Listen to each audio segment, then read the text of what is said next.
kasalukuyan ko ay nakakalito.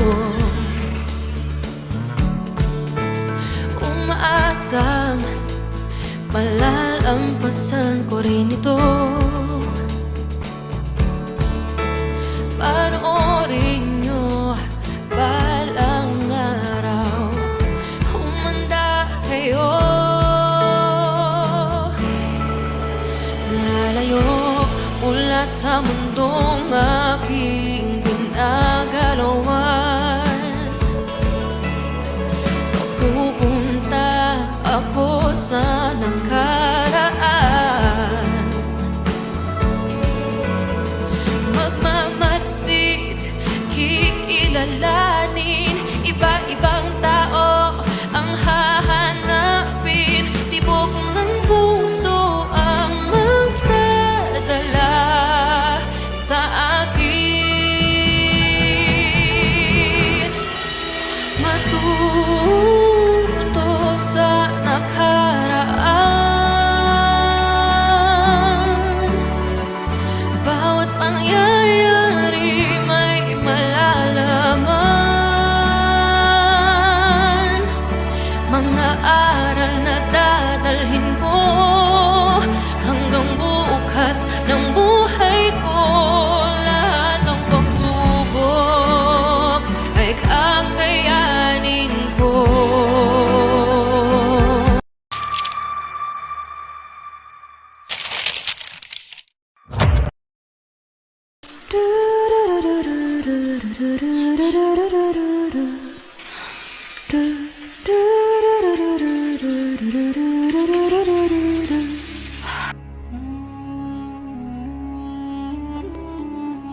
Maagang nagising si Sisa upang mamili ng gulay dahil nais niya itong dalhin sa kumbento.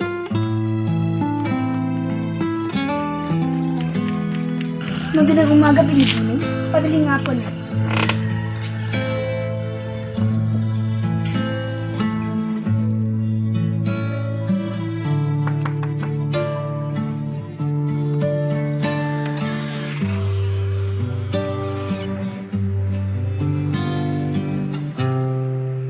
Magandang umaga, Pilipino.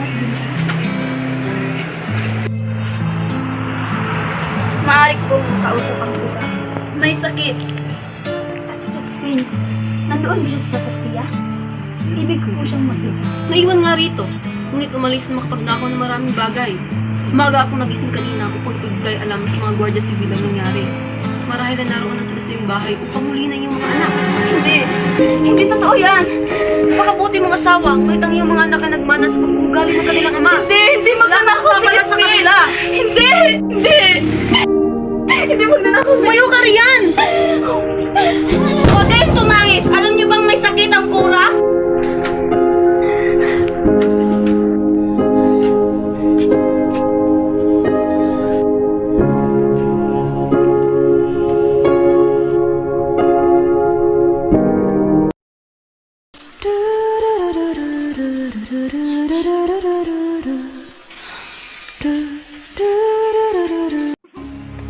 Ginoong Ibarra, dito sa lawang ito, itinapon ang iyong ama. Sige, salamat. Huwag kang magpasalamat sa akin, Ginoo, sapagkat ako dapat ang magpasalamat sa iyo. Dahil ang iyong ama ay napakalaki ang naitulong sa aking pagtuturo sa paaralan. Maraming naindog na tulong ang iyong namayapang ama sa aking mga kailangan nung ako'y baguhan pa lamang. Sana'y ang mga bata na magbasa ng malakas, kaya naman naglikha ito na matinding ingay sa kura. Noon, nakatikim ng palo, mura, sigaw mula kay Padre Damaso. Ikot mang sabihin, ngunit ang mga magulang ay sumang-ayon kay Padre Damaso. Ikot sa pagpalo upang isang epektibong paraan para magtino ang mga bata. Dahil sa tulong ng iyong amang na si Don Rafael. Daling natutunan ng mga bata ang linikang Kastila.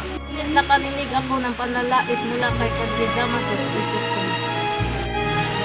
Huwag kang maglala. Ako ay naimbitahan ni Teniente Mayor sa pagpupulong sa tribunal.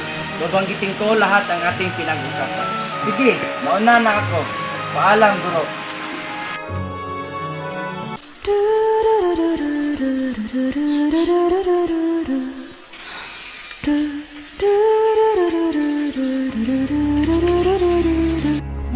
Naganap ang pulong sa bulwagan ng tribunal.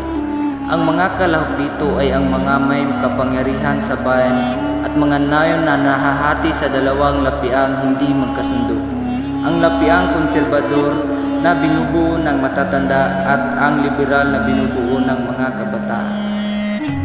Naroon si Don Filipo ang pinuno ng lapiang liberal. Naroon din si Pilosopo Tasio Ibarra ang guro. Ang pulong ay tungkol sa mga bagay-bagay na kailangan upang mapasaya ang pista sa San Diego at gayon din ang gugulin para rito. Unang nagsalita si Kapitan Basilio ng Kaihaba. Sunod namang nagsalita si Don Filipo. Sabi niya, ang halaga na kailangang gugulin. Marami pang iminungkay si Don Filipo ukol sa mga dulang ipapalabas, pagbili ng mga paputok at iba pa. Ngunit ito'y tinutukan ng konserbador. Hindi ko nais ang iyong iminungkay. Kaya ako Ngunit bakit?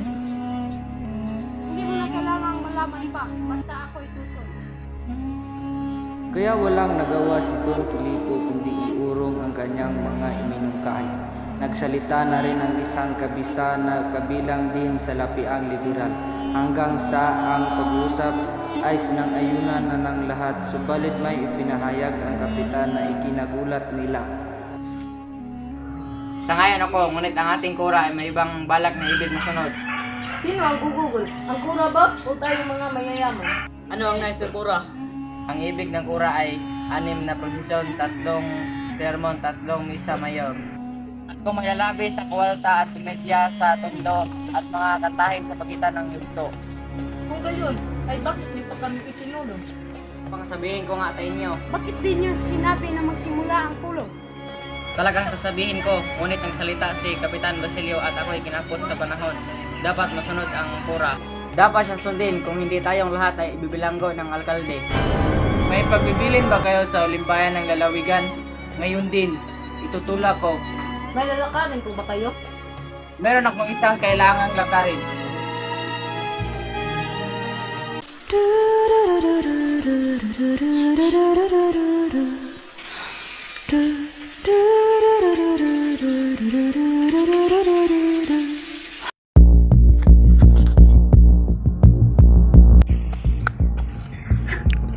Oh Diyos ko! Ang bahala sa mga anak. Ikaw ba si Sisa, yung ina na magnanakaw? Oo, ako nga. Ngunit hindi magnanakaw ang aking mga anak. Huwag ka nang magmangan-mangan. Nakatakas yung malaki, asan yung maliliit? Hindi ko alam. Matagal ko na silang hindi nakakasama. Kung ano, lumama ka namin, hindi ka na makalis sa kwartel. Yap! Yan ka na ba? Nakarating sa Alperes ang balitang ito kaya nagdesisyon ng Alperes na palayain si Sisa dahil na rin sa kawalan ng katibayan. Iya gawa-gawa lamang ng Kyle. Kung ibig niyang mabawi ang nawala, ay hingin niya ito kay San Antonio. Si senyor. Kasi naman mag-asawa na nga lang, wala pang kwenta. May mga anak, pag nakaw naman. Malaya ka na! Mabilis na nagtatakbo si Sisa pauwi sa kanila at paulit-ulit na tinatawag ang ngalan ng kanyang mga anak.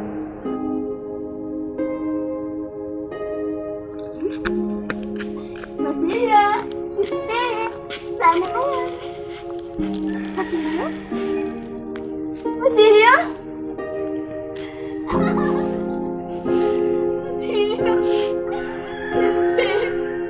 Basilio?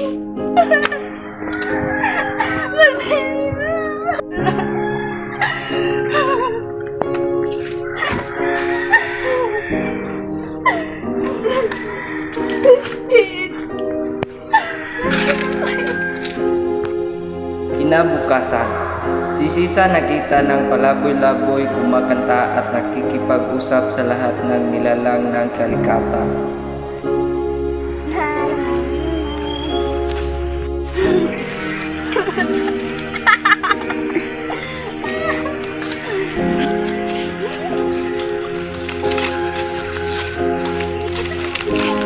Alam niyo, napakabait ang mga anak ko.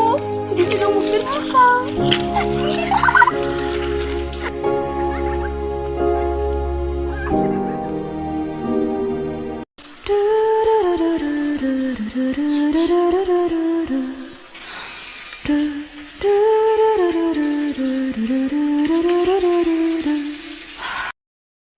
3 araw ang nagdaan.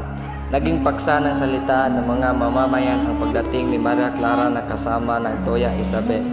Ikinatutuwa nila ito dahil ang dalagay labis nilang kinagigiliwan at hinahangaan ng kanyang kagandahan. Sa kabilang dako na may pinagtataka nila ang pagbabago ng ugali ni Padre Salvi na madalas natitigilan sa pagbimisa, di na nakikipagsalitaan gaya ng dati at saka lalong namamayat at nalulungkot. Ngunit ang lalong nakapagpaalala sa bulong-bulungan ay ang napansing higit sa 2 ilaw nagliliwanag kung gabi sa kumbento habang si Padre Salvi ay nasa pagdalaw sa bahay ni Maria Clara. Nang ika-3 araw ay dumalaw si Ibarra sa bahay ni Maria Clara. Nagkatagpuan sila ni Padre Salvi na patungo rin sa tinurang bahay. Magandang araw, Padre. Ako ay magpapahanda ng isang salo-salo para sa iyo, mahal ko. Susulatan ko ang aking mga kaibigan na Thomas Bilo. Sikapan mo huwag natin makasamang po. At bakit? Bukit sa aking palagay ay binabantayan niya ako. Nahihitakutan ako sa kanyang malalim na mata. At yung malungkot kapag tinititig sa akin. Kapag kausap niya ako ng mga bagay, hindi ko nauunawaan. Sa tingin ko siya ay isang nakuloko. Hindi maaring di natin siya maanyayahan. Ito inuutos ng ating kaugalian dito sa atin.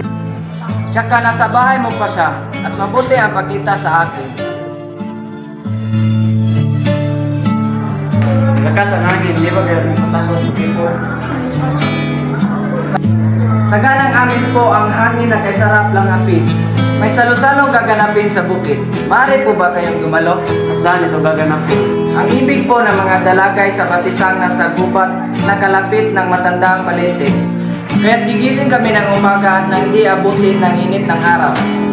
Upang kanayan, hindi ako nagtatanim sa manang loob. Tatanggapin ko ang iyong paanyaya. Ginoo, 2 araw ko na po kayong hinahanap. At bakit? Tinatawag nila akong tulisan kaya walang nais na tumulong sa akin. Nawawala po ang aking mga anak at ang aking asawa naman po ay nabaliw. Anong kailangan niyo sa akin, Ginoo? Nais ko po ang iyong tulong. Ako'y nagmamadali. At kung makakasunod kayo ay isalaysay niyo sa daanan ang mga nangyari sa inyo.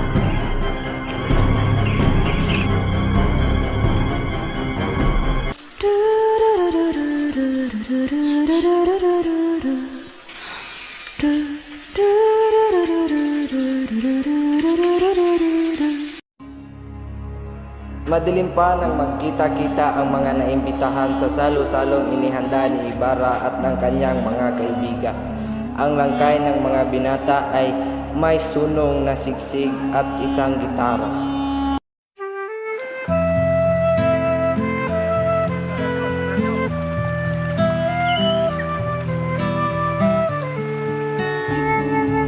Sa tabing lawa ay naroon ang 2 bangkang malalaki na pinagkabit at may palamuting bulaklak, dahon at mga kayong iba't iba ang kulay.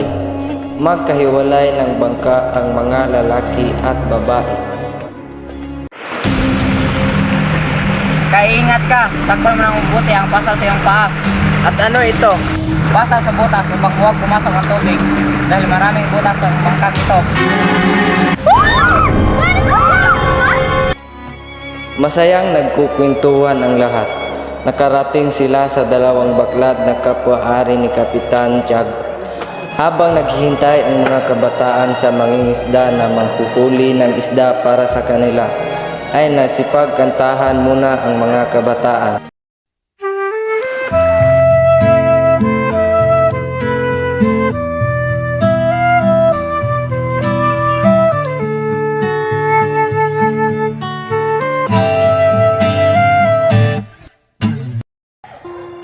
Si Maria Clara ay nahikayat umawit ng lahat. Inawit niya ang kundimang ito ng may tinog na maginting, mahimig at lipos ng damdamin.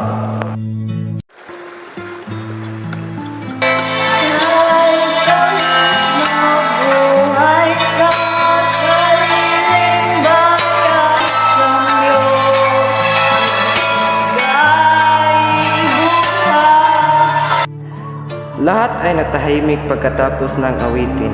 Ang mga dalaga ay naluluha, subalit nanumbalik din ang kasiyahan.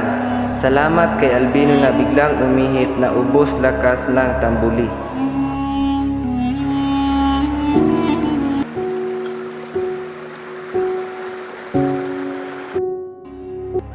Samantala ang mga mangingisda ay walang mahuling isda. Matapos ang ilang ulit na pagsalik sa lambat ay wala pa rin ni isang linggit ng isdang nakakapit sa lambat. Kinuha ni Leon ang panalok mula sa anak ng mangingisda at inilubog sa tubig ang salok. Buhaya! Narinig niyo ba ang galas-galas na ito? Iya hindi buhangin, kundi ang matigas na balat sa likod ng buhaya. Ako hindi ko nakakita ng buhayang buhay. Biglang tumindig ang nagpapalakad ng bangka at tumalon sa tubig na may dalang isang mahabang lubid. Nagsigawan ang lahat ngunit inalo lamang ito ng barkero.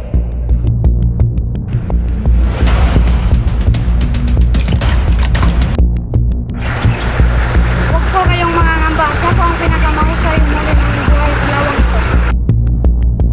Kalaunan ay nag-aahon na ang binata at sinalubong ng masayang iyawan.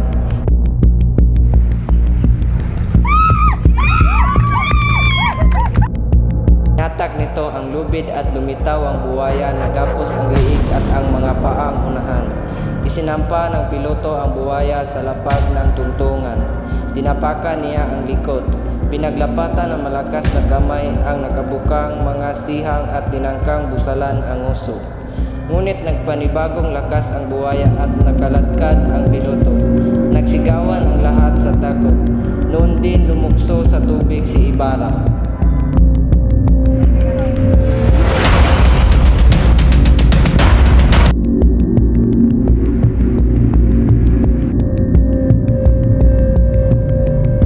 Utang ko po sa iyo ang aking buhay. Totoong ikay mapusok.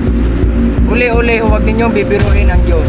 Kung ika'y di lumitaw, Kung di na ako lumitaw at susunod ka sa akin, sa ilalim ng lawa, nakapiling ko na rin sana ang aking pamilya.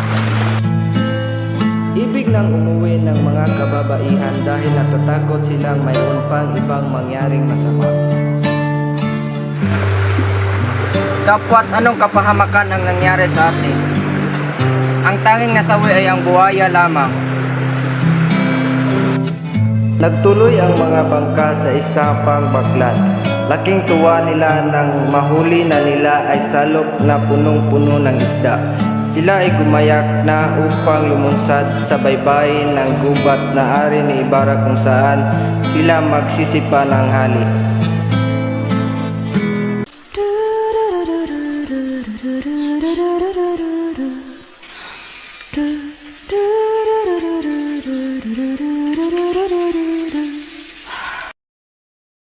Naglalakad si Padre Salve sa madilim at mabangin na gubat.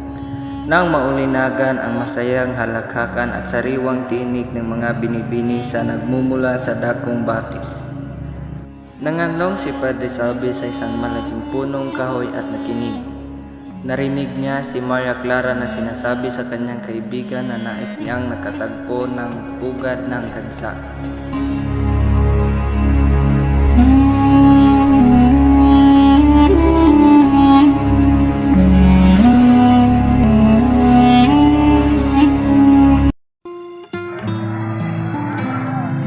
ibig ko siyang tignan ng hindi niya ako nakikita at ibig ko siyang sundan sa lahat ng dapat. Ibig mo bang sabihin ay nais mong gawin sa kanyang ginawa sa iyong tura? Mag-ingat ka sapagkat ang mga panibugho ay makapanglalalim ng mga mata. Nakita ni Padre Salve sina Maria Clara, Victoria at Sinang na naglalakad sa ilog-ilugan. Nawala ang mga dalaga, akmang susundan pa ito ni Padre Salve, ngunit nagbago ang kanyang isip at hinanap na lamang ang iba pang kasama ng pangkat.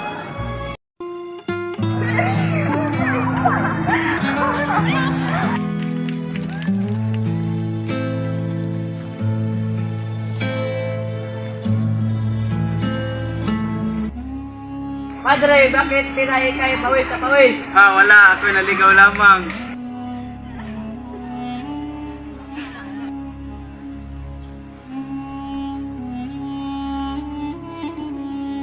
Nakasalo ng kora ang alperes, ang kapitan at ilan pang kapitan pasado. Si Don Filipo at Ibarra sa pagkain. Ibinalita ni Padre Damaso ay nabugbog sa daan kaya't ito'y nahihiga ngayon. Sinasabi ang taong iyon ay siya rin nagtapon ng labak sa inyong Ginoong Alperes. Ikaw, kainin mo siya. Hanapin ninyo ang babae. Naipangako kong ipahanap ang kinaroroonan ng kanyang mga anak. Nawawala po bang sakristan ng Padre Salve? Nakapagtataka naman po iyon.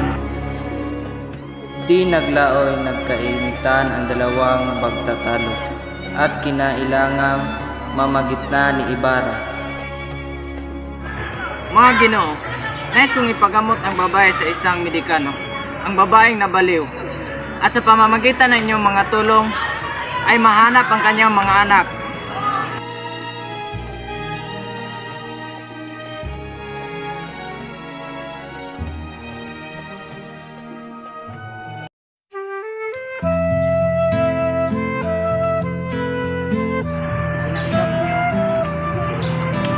Sino sa inyo ang nagkamit ng pinakamabuting sagot? Si Maria Clara. Sila'y masayang naglalaro nang biglang lumapit si Padre Salvi at galit na pinagpupunit-punit ang aklat.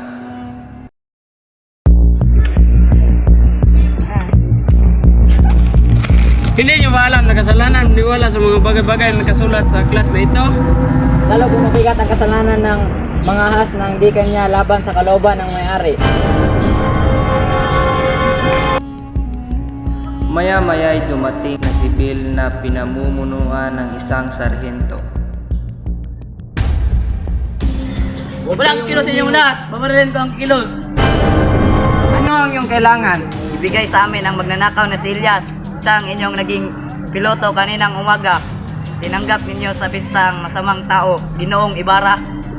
Wala kong tungkuling ipagbigay alam sa inyo ang aking mga gawain. Sa mga kasiyahang idinaraos namin ay tinatanggap ang lahat. Hindi na natagpuan ng mga sundalo ang piloto. Lumipas ang hapon sa pagsasata at nang magtakip silim na ay nilisan ng mga panauhin ang gubat.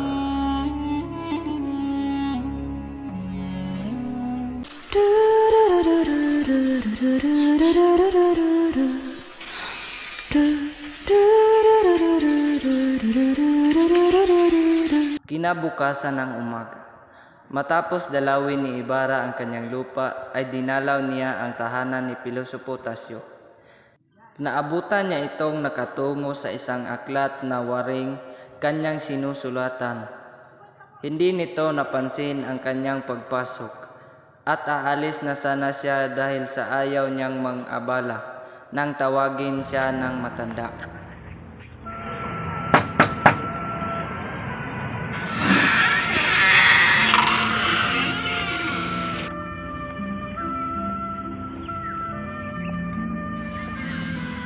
Narayan po pala kayo. Ipagpaumanhin niyo po, nakita kong kayo'y abalang-abala. May kaunti po akong sinusulat, ngunit hindi tulog ang kailangan at ibig ko nang magpahinga. May maipaglilingkod po ba ako sa inyo? Mayroon po. Naghahanap po ba kayo ng kahulugan ng hieroglifiko? At bakit?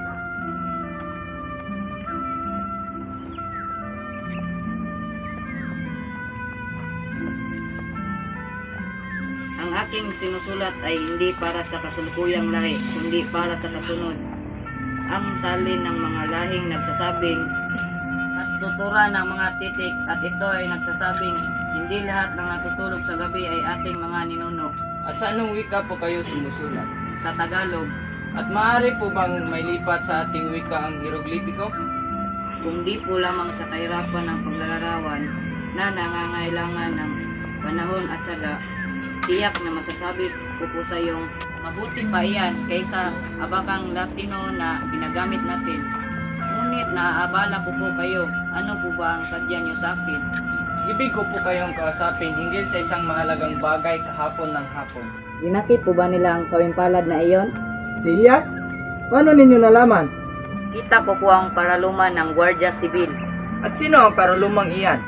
Ang asawa ng Alperes, inutusan ng paraluman, ang sarhento at kanyang mga kawal na ginulo ang pistang pambukid ang kayo'y kanyang mapaghigantihan sa hindi pag-aanya sa kanya.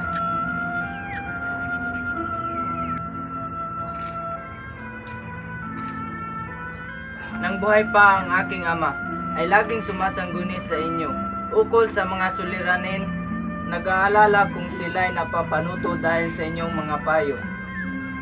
Ako po'y may panukalang ibig kong matagumpayan. Ang nasa ko po ay payuhan ninyo ako tungkol sa kung sinong mga tao ang dapat kong lapitan. Nabalak niyo ay siya ring pangarap ko, pangarap ng isang baliw. Ang unang mapapayo ko sa inyo ay huwag ninyo ako hingan ng payo. Saan man, pagkat ang taong yun ay ipagpapalagay na kayo'y baliw din. Ang pangalawang maipapayo ko sa inyo ay sumangguni sa kura, sa kapitan at sa lahat ng may tungkulin at kayamanan. Maganda inyong payo ngunit mahirap sundin. Maraming mga payo ang binahagi ng pilosopo at sa huli nagpaalam si Ibarra sa matanda at matapos sumakay ng kanyang kabayo ay tuluyan ng umalis.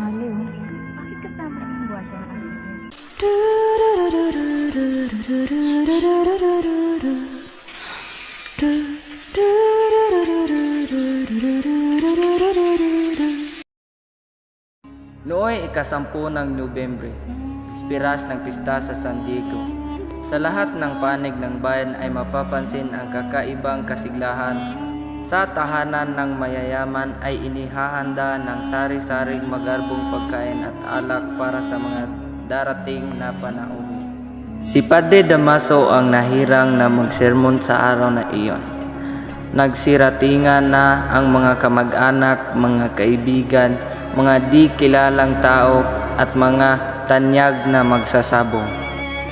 Sa isang dako naman ng bayan at ilang hakbang na lamang ang layo sa bahay ni Ibarra, abalang-abala ang mga manggagawa sa paghahanda ng mga kailangan upang mangyari ang katangang semento na pagtatayuan ng bahay paaralan.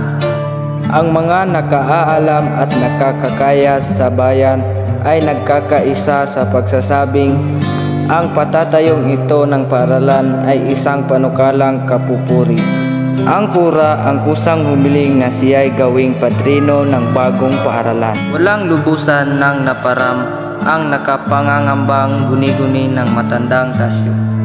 Ngunit nang sabihin ni Ibarra sa matanda ang hiling ng kura ay sumagot ito ng ganito.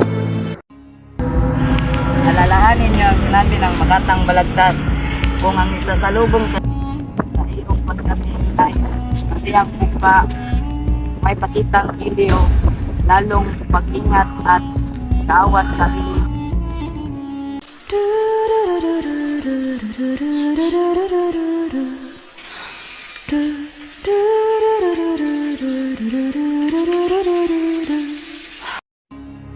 Abalang-abala ang mga taga San Diego sa paghahanda para sa pista. Napakalaking paghahanda ang isinasagawa sa bahay ni Kapitan Tiago na mahilig sa karangyaan at sa pagpapamalas na siya'y may kaya.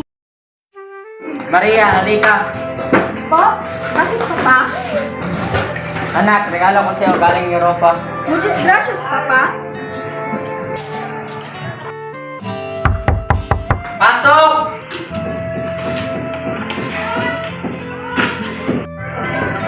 Buenas tardes, senyor. Upo ka, siya ka pala sa ating mga pinagplanuhan. Oo nga, tungkol sa paaralang ating pinagpaplanuhan. Minimukay kong tawagin itong paaralan ng San Francisco. Pasok! Stop. Magandang hapon, Kapitan Tiago. Pwede ko bang isama si Maria Clara sa aking pamamasyal? Oo naman. Maria Clara! Po? Uy, kaibigan! Tara, Maria Clara, mamasyal na tayo. O sige, Papa, alis na po kami. Sige, isama mo rin si Crisostomo. Tara, Crisostomo. Ay Maria, Po? maaga kang umuwi dahil maghahaponan tayo kasama si Padre Damaso. O sige po, Papa, alis na po kami. Kasama si Ibarra sa pamamasyal ng mga kadalagahan. Si Ibarra ay bibinati ng ilan at ang lahat naman ay humanga sa kagandahan ni Maria Clara. Magandang hapon po. Magandang hapon din. Ganda talaga ni Maria Clara. Nang matapat sila sa bahay ni Nasinang, nanaog kaagad ang dalaga at inanyayahan silang umakyat. Sumama na rin ito sa pamamasyal.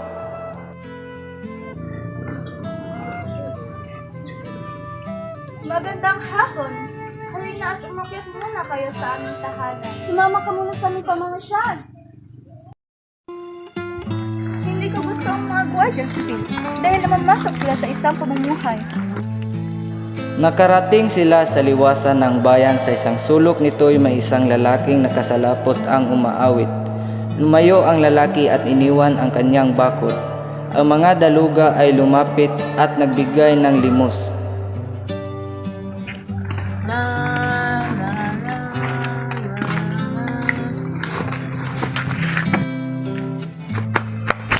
Pahingi po! Huwag mo kong lapitan, umalis ka nga dyan!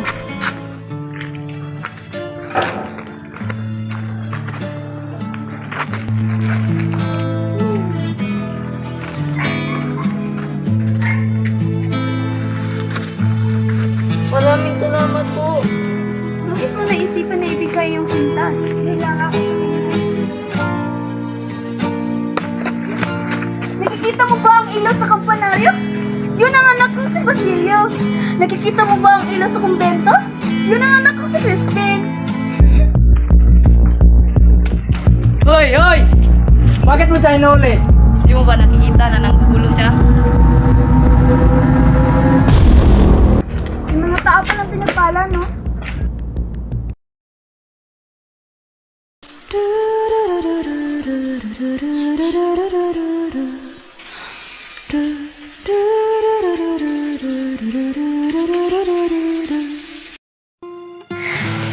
Wala talaga makatulad sa karamilan ng San Santiago, pinamumunuan ng mga Paniskanon.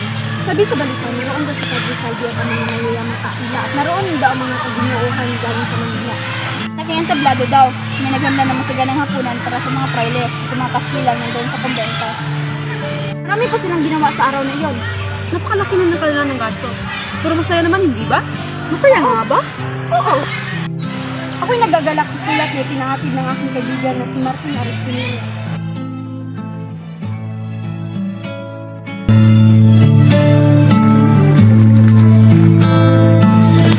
Crisostomo, ilang araw na tayo hindi nagkikita. Ikaw raw ay may sakit, kaya pinagdarasal kita at ipinagtulos ng 2 kandila. Kahit may sinabi ni Itay na hindi ka naman malubha, kagabi pinilit nila akong tumugtog at sumayaw, kaya ako'y nayamot. Ipaabot mo na lang sa akin ang iyong kalagayan at ipadadalaw kita kay Itay. Ipaubaya mo kay Andeng ang iyong paglalaga ng iyong tasa. Mahusay siya kaysa sa iyong katulong. Nagmamahal, Maria Clara. Pag hindi na narito bukas, hindi ako dadalo sa sermon niyang paaralan.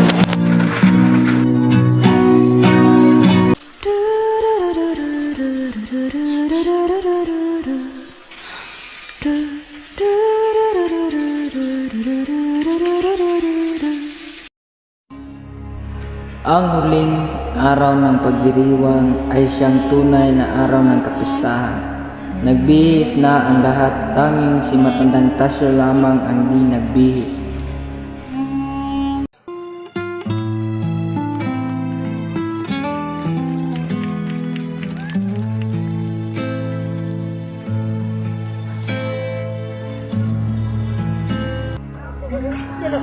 Tilay kayo lalong nalulungkot. Ayaw na bang magsaya tayo paminsan-minsan? Ang magsaya ay di nangangahulugan ng paggawa ng mga kabaliwan. Di kaila sa inyo na ako isang ayon sa inyong palagay at iyan ay pinagtanggol ko. Ngunit anong magagawa ko laban sa kapitan at sa pura? Magbitiw ng tungkol! Magbitiw ng tungkol. Oo, kung ang tungkoling ito ay hindi isang pasilin, kundi isang karangalan. Oo, ako'y magbibitiw. Punong-puno ng tao ang patio ng simbahan. Isang banda ng musika ang tumugtog sa harap ng kumbento. Si Padre Damaso ang naatasang magmisa. Tatanggi sana siya ngunit wala siyang nagawa dahil siya lamang ang nakakaalam at nakapag-aral tungkol sa buhay at himala ni San Diego. Nagsimula ang prosesyon.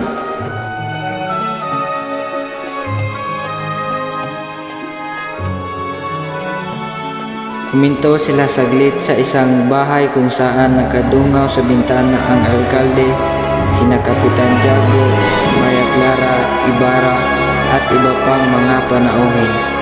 Hindi nagpahalata si Padre Sabe ng anumang pagbati. Sa mga kakilala, nagtaas lamang ito ng ulo at nagtuwid ng kanyang tayo at katawan.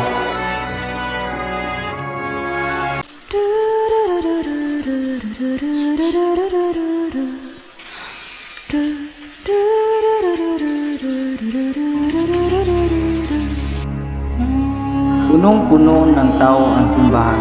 May ilang tumutulak, may ilang bumibitbit. May dagsa-dagsa naman ang patuloy na pumapasok sa makipot na pinto ng bahay dasal.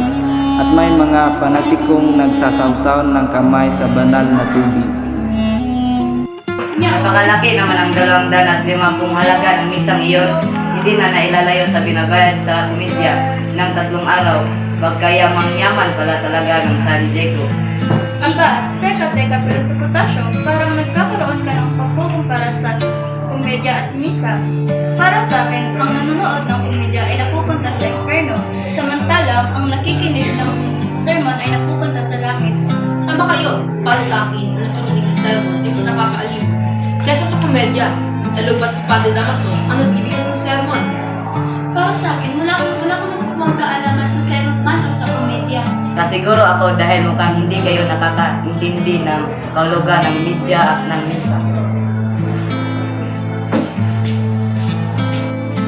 Sa isang sulok naman ay patanaw-tanaw lamang si Crisostomo kay Maria Clara. Ilang sandali ay dumating na si Alkalde Mayor at ang pinakahihintay na oras ay dumating na. Oras iyon ng pagsisermon ni Padre Damaso. Tiyak na mas mainam ang sermon ko ngayon kaysa kapon. Buksan mo ang Biblia.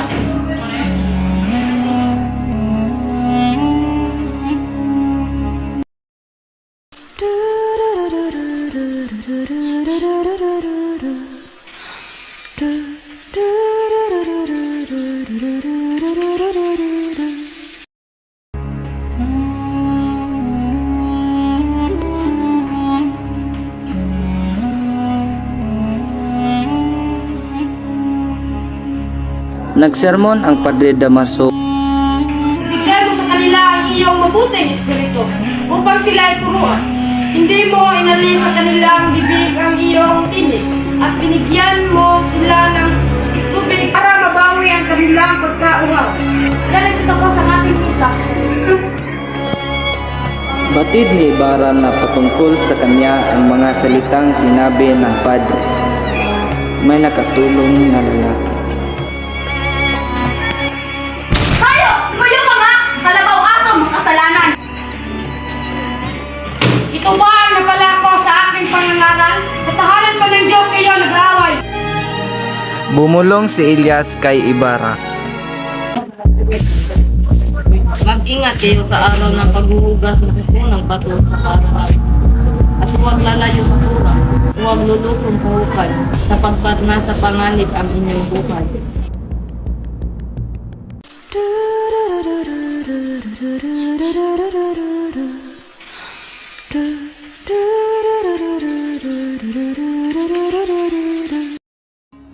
Inayos na ng lalaki ang makinaryang humawak sa baro. Saan mo natutunan ang dunong ng makinarya? Sa aking ama ho, natuturo ng aking ama sa ninuno ni Crisostomo. Dumalo si Elias at di makilala sa anyong tagabukid. Lumapit siya sa tabi ng lalaking nagpapakilos ng makinarya malapit sa hukay. Natamaan niya na naroon si Elias at kumindal ito para maalala ni Crisostomo ang bilin. Simulan na ang misa. Inabot ni Ibarra ang kutsarang pilak na pangpalitada kay alkalde. Ngayon ay tatago natin ang paaralan.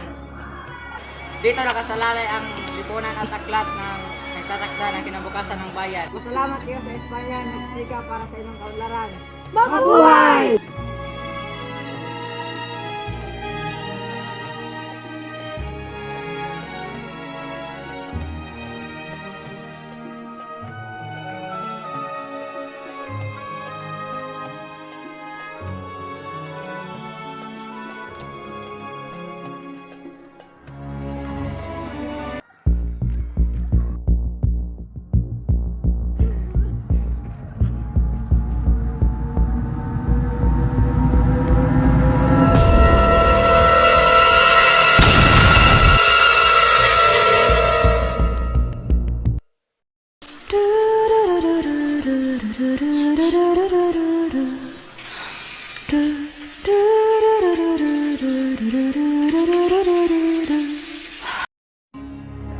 Katatapos pa lang ni Ibarrang magbihis at nilapitan siya ng isang utusan at sinabing may taga-bukid na nais makipagkita sa kanya. Gayon lamang ang pagkamangha niya nang makita ang panauhin ay si Elias.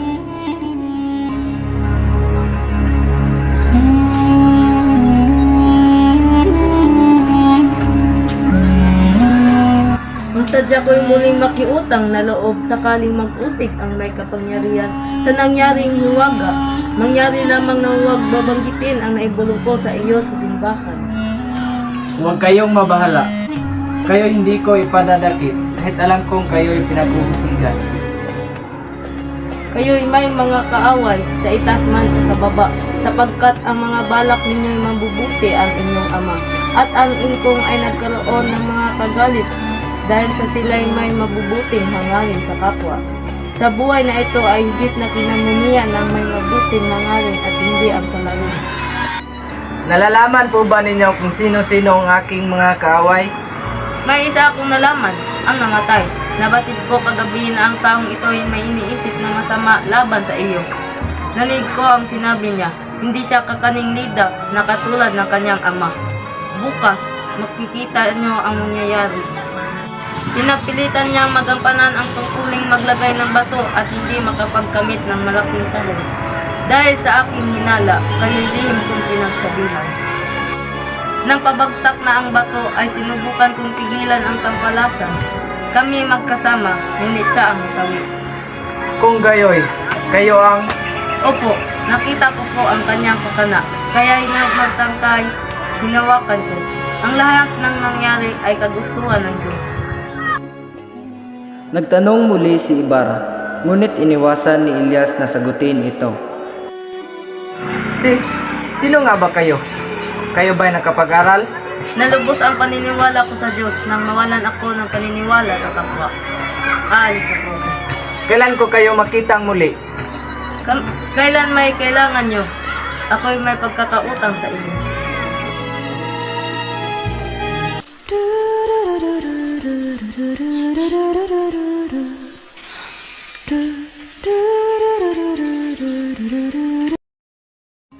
Ang mga pinakamataas na tao sa lalawigan ay ngayon ay nagkakaharap ng mananangalian sa pagkainan.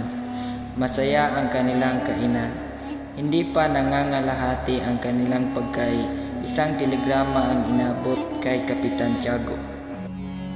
Mga Ginoo, darating ang general at sa aking bahay manunuluyan. Nagmamadaling nilisa ni Kapitan Tiago ang hapag. Ang alkalde at ang alperes at kapitan ay tumanggap rin ng telegrama. Mga kasama, ipagpatuloy natin ang pagkain. Mamaya pa ang ika-4 ng hapon ang dating ng general. Napupuna kung wala rito si Padre Damaso. Pagod, marahil. Magandang araw, Padre Damaso. Binabanggit po ni Ibarra ang arkitekto nagsitulong sa kanyang binabalak na gating ang iyong reverensya. Ako ay walang kamuwangan sa arkitekto at dinusta ang mga mangmang na nagpapagawa sa kanila. Ngunit ang isang paralan na ipinatayo ni Ibarra ay nangangailangan ng dalubhasa. Ano bang dalubhasa iyay? Nagkilala ng nagigit na kamangmangan, nangangalkusang Indo na nagpapatayo ng sarili na bahay. Ang Indio ay kilalanan ninyo ng bahagya ito na rin na sila'y doktor, lalo kapag sila ay pupunta na sa Espanya. Padre, hintay mo na kayo. At silang lahat ay magbabayad. Diyos ang makapangyayari. Upang huwag natin makita ang kahinatnan, ay kailangan tayo'y maging bulag. Ang mga ama ng taong sukabay, pinarusahan na ngayon pa lamang. Mamatay sa bilangguan ni walang mahigaan. Tumayo kayo kung di nyo ibig ang mamatay. Nawala si Ibarra sa kanyang sarili. Nakikita mo ba ang katahimikang iyan? Ikaw ay sugo ng kabanalan. Waring puno ng bibig ng panalangin. Ngunit ang puso ay imbis at lusak. Hindi mo man lang naisipan ang iyong ama ang kahalagaan niya sa iyo. Kayong umakit, natatakot ba kayong marungisan ng masamang dugo ang aking kamay? Inilipastangan ang aking ama. Siniraan, inusig at ginamit ang mangmang laban sa kaniya. At ginamit pa ang kapangyarihan ng isang pare. Nilapastangan ang kanyang libingan at nilait ang kanyang alaala. At ngayon pati ako na kanyang anak ay pinag-uusig. Ibarra, tama na, maawa ka! Nawala ng lakas si Ibarra sa titig ng kasintahang si Maria at ibinitawan ang kutsilyo at ang padre. Tinakpan ng kama ang kanyang muka at parang baliw na tumayo sa karian ng tao.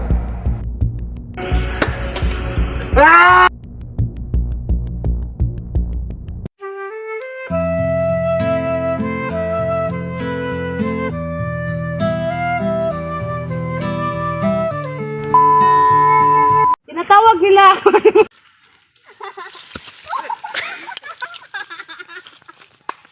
Ano ang nasa kura? Oh no! Humpty Dumpty,